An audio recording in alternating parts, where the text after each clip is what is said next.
1 Coríntios, capítulo 15, versículo de número 54, 55, 56 e 57.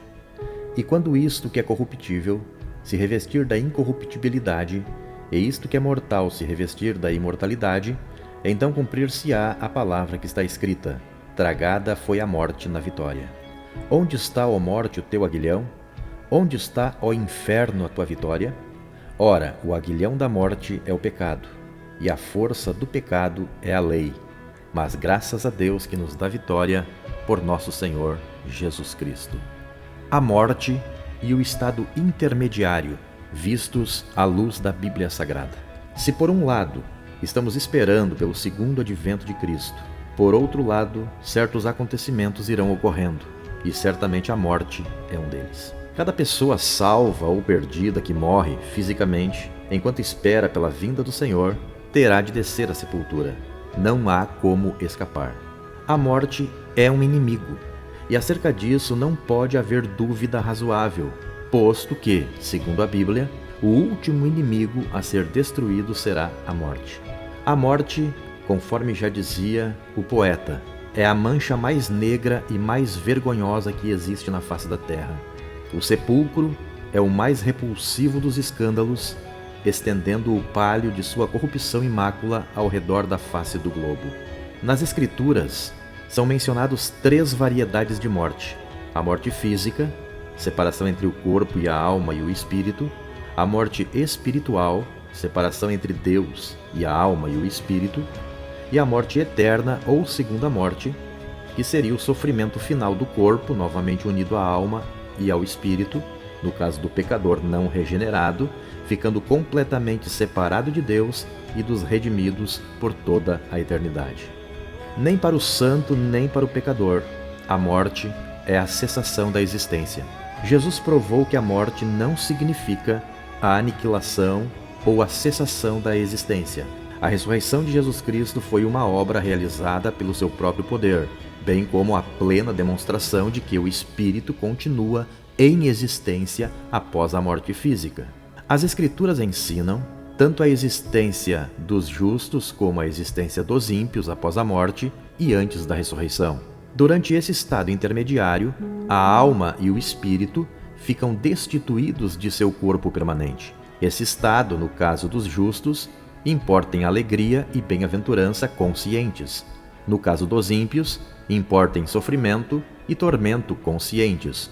Os justos não recebem os seus corpos glorificados ou ressurretos por causa do período envolvido entre a morte e o soar da última trombeta, o que só ocorrerá quando do arrebatamento da igreja. Paulo, ele repreendeu a Himeneu e Fileto porque eles ensinavam que a ressurreição já era passada. Cristo tinha de ser as primícias dos que dormem. Tinha de ressuscitar primeiro, de maneira incorruptível, a fim de que por semelhante modo pudéssemos receber um corpo semelhante ao corpo de sua glória. A alma do cristão, por ocasião de sua separação do corpo, entra imediatamente na presença de Cristo, conforme 2 Coríntios 5, 1 a 8.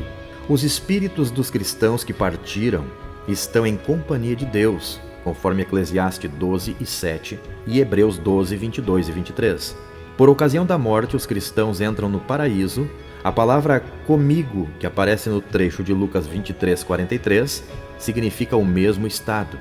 O estado do cristão imediatamente após a morte é muitíssimo mais preferível do que a vida no corpo neste mundo, conforme Filipenses 1 e 23.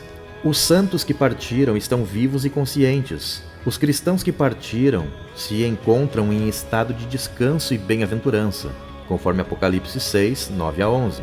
Qual o estado intermediário dos que morrem sem Cristo, ou dos mortos ímpios?